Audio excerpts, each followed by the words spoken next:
नमस्कार, Asian public TV में आपका स्वागत है। मैं हूं डॉक्टर शिशिर उपाध्याय। देश भर में जो सबसे ज़्यादा राजनीतिक हलचल मच रही है वह इंडिया गठबंधन की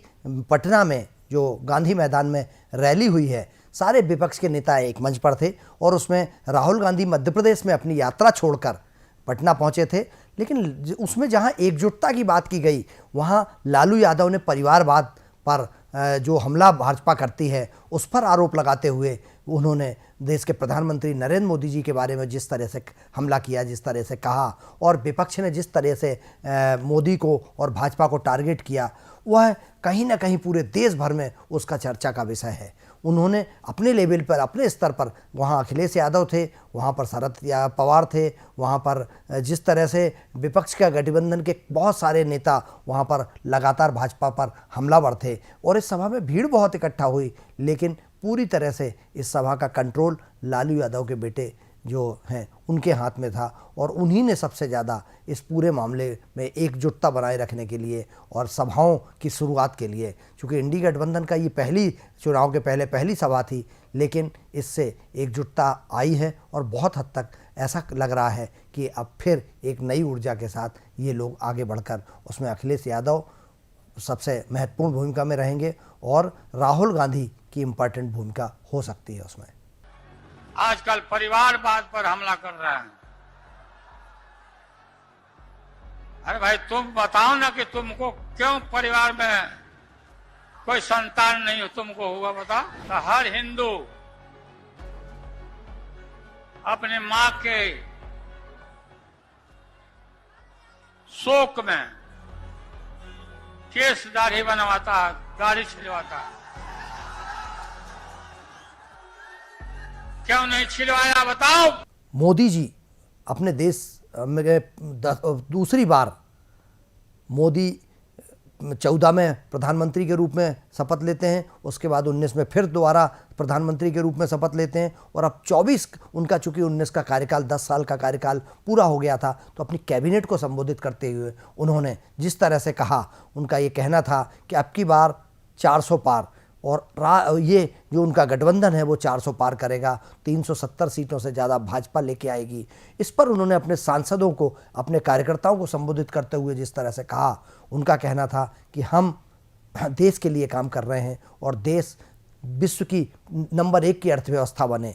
यह हमारी कोशिश होगी। राज्यसभा सांसदों से भी उन्होंने आग्रह किया कि वे लोकसभा क्षेत्र में जाएं और लोकसभा क्षेत्र में अब की बार 400 पार का नारा बुलंद करने के लिए एकजुट करें और गांव-गांव तक, घर-घर तक जाकर केंद्र सरकार की योजनाएं जो हमने चलाई हैं, उन्होंने अपना विजन डॉक्यूमेंट भी दिया कि 24 में वो जल्दी सरकार में आएंगे और आने के बाद वो आने वाले 5 साल में क्या करेंगे यह भी उन्होंने देश के सामने रखा। और इससे कहीं ना कहीं ये लगता है कि देश के प्रधानमंत्री नरेंद्र मोदी जी और भारतीय जनता पार्टी के राष्ट्रीय अध्यक्ष JP नड्डा पूरी तरह से कॉन्फिडेंट हैं कि अब की बार 400 पार का जो उन्होंने लक्ष्य रखा है वह पूरा होगा और सरकार में फिर वही आएंगे। उन्होंने अपने जो कार्यकर्ताओं को, सांसदों को, मंत्रियों को संबोधित करते हुए जिस तरह से उन्होंने कहा है, उससे लगता है कि पार्टी पूरे जोश से भरी हुई है। देश के प्रधानमंत्री के नेतृत्व में लगातार यह आगे बढ़ती जा रही है और प्रधानमंत्री जी ने जो अपना कार्यक्रम जारी किया है, उस कार्यक्रम के तहत लगातार आने वाले 12 दिनों में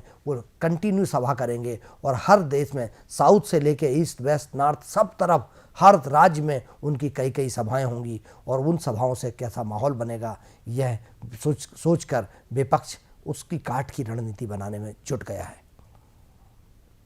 वहीं जिस तरह से पटना में इंडी गठबंधन के दौरान जहां देश के प्रधानमंत्री जी के बारे में बिहार के पूर्व मुख्यमंत्री लालू यादव ने उनका कोई परिवार नहीं है और वह हिंदू नहीं है, इस तरह की जो बातें कही थी, उस पर जवाब देते हुए मोदी जी ने एक सभा के दौरान कहा कि पूरा देश मेरा परिवार है, मोदी परिवार है और इसको पार्टी ने तत्काल उठा लिया। भारतीय जनता पार्टी के कार्यकर्ताओं ने सब अपने अकाउंट में मैं मोदी का परिवार, मैं मोदी का परिवार, जिस तरह से यह माहौल बना है। आपको जानकारी होगी कि 2014 में एक टैगलाइन चली थी कि मैं चाय वाला, और देश में हर आदमी चाय वाला बन गया था। उसके बाद 2019 में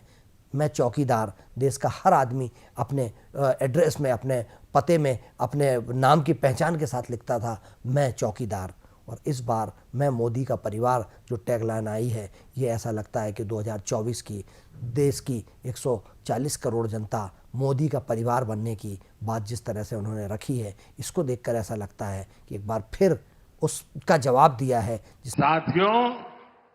भ्रष्टाचार, परिवारवाद और तुष्टीकरण में आकंठ डूबे इंडी गठबंधन के नेता बौखलाते जा रहे हैं। अब इन्होंने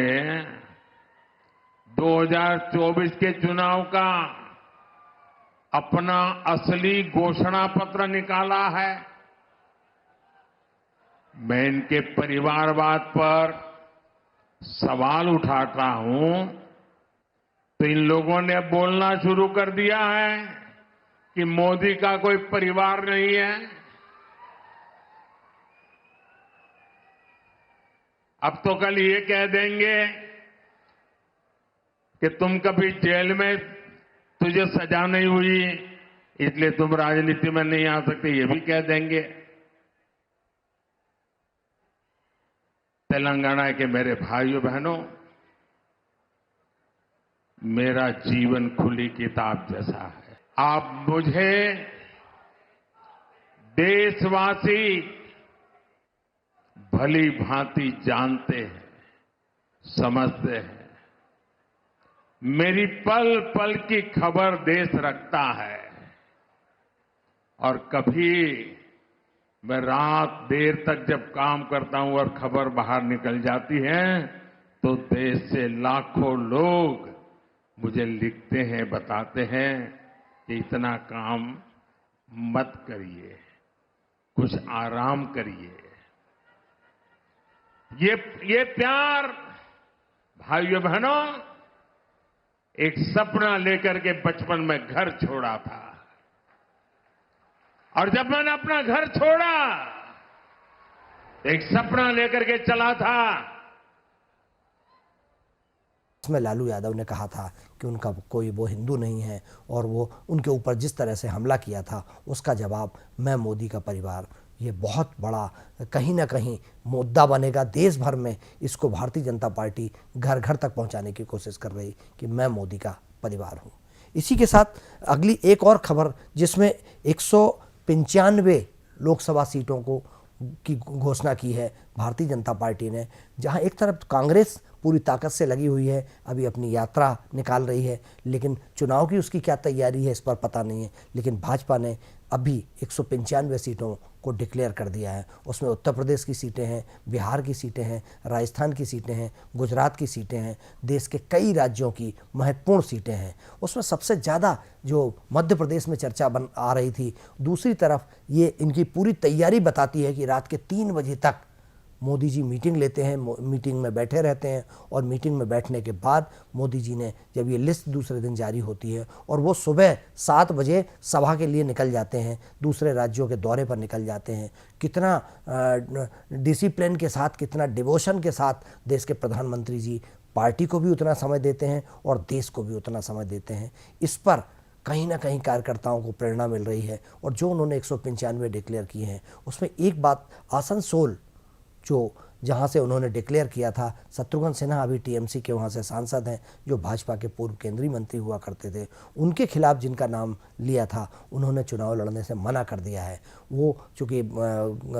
गीतकार हैं और वो भोजपुरी गीत गाते हैं, उनके भोजपुरी गीतों का बंगाल में बहुत विरोध हुआ था। उनका कहना था महिलाओं के खिलाफ अश्लीलता फैलाते हैं और यही वजह है शायद कि उनका जब नाम आया और उन्होंने विड्रा कर लिया, टिकट मिलने के बाद उन्होंने विड्रा कर लिया, तो इससे भाजपा को कहीं ना कहीं नुकसान हुआ है। मध्य प्रदेश में जो 29 सीटें मध्य प्रदेश में भारतीय जनता पार्टी की थी, उसमें से 24 सीटों पर डिक्लेयर कर दिया है भाजपा ने। मध्य प्रदेश में कयास लगाया जा रहा था कि नरोत्तम मिश्रा को टिकट मिलेगा, डॉक्टर नरोत्तम मिश्रा जो गृह मंत्री हुआ करते थे, लेकिन उनको भोपाल से टिकट नहीं मिला है। यहाँ अभी भी चली है पूर्व मुख्यमंत्री शिवराज सिंह चौहान की, क्योंकि शिवराज सिंह चौहान अपनी परंपरागत सीट जहां जो छोड़कर वो मध्य प्रदेश के मुख्यमंत्री बने थे, अब बुधनी से वो विधायक बनने के साथ साथ विदिशा से वो सांसद बनेंगे और बुधनी से कोई उनके लिए अगला कोई कौन वहाँ से प्रत्याशी होगा ये पार्टी तय करेगी। लेकिन विदिशा से शिवराज सिंह चौहान को टिकट दे देना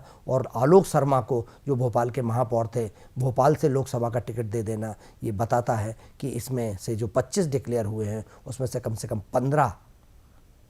प्रत्याशी शिवराज सिंह चौहान की पसंद के हैं। 5 जो रोके हैं उसमें ऐसा लग रहा है कि वो पांचों में इंदौर ताई और भाई के बीच में अभी तय नहीं हो पाया है। ताई सुमित्रा महाजन है और भाई मध्य प्रदेश में डॉक्टर मोहन यादव की जो मंत्रिमंडल है उसमें वरिष्ठ मंत्री के रूप में कैलाश विजयवर्गीय जी हैं। इंदौर हो सकता है उसकी वजह से रुका हो। वहीं इसके साथ उज्जैन डॉक्टर मोहन यादव की पसंद और अभी जो वहाँ अनिल फिरोजिया जी सांसद हैं उनका बीच में कंपैरिजन चल रहा है कि वहाँ किसको चुनाव लड़ाया जा सकता है। लेकिन सबसे ज़्यादा आश्चर्य हो रहा है छिंदवाड़ा, जहाँ नाम चल रहा था कि छिंदवाड़ा में शिवराज सिंह चौहान को वहाँ पर उतारेंगे और चुनौती देंगे अगर, लेकिन ऐसी भी चर्चाएं चल रही हैं कि नकुल नाथ जो अभी कांग्रेस के सांसद हैं वो कहीं ऐसा तो नहीं भाजपा में आ रहे हों और भाजपा के प्रत्याशी के रूप में चुनाव लड़ें। लेकिन पार्टी कुछ भी कर सकती है, अचानक कोई भी चुनौती दे सकती है, अचानक कोई भी धमाका कर सकती है। एक सिवनी बालाघाट की सीट है, जो सिवनी बालाघाट की सीट पर ऐसा माना जा रहा था कि वहाँ डॉक्टर ढाल सिंह बिसेन अभी सांसद हैं, उसके पहले उनके भाई गौरीशंकर बिसेन सांसद हुआ करते थे। लेकिन मौसम बिसेन, गौरीशंकर बिसेन की जो बिटिया हैं, उनको विधानसभा का टिकट मिला था, बाद में उन्होंने चुनाव नहीं लड़ा, कुछ पारिवारिक वजह थी। फिर गौरीशंकर बिसेन चुनाव लड़े लेकिन वो हार गए। अब वहाँ पर किसको टिकट दिया जाएगा, क्योंकि ढाल सिंह बिसेन भी उमा भारती मंत्रिमंडल में मंत्री रहे हैं, शिवराज सरकार में मंत्री रहे हैं, लेकिन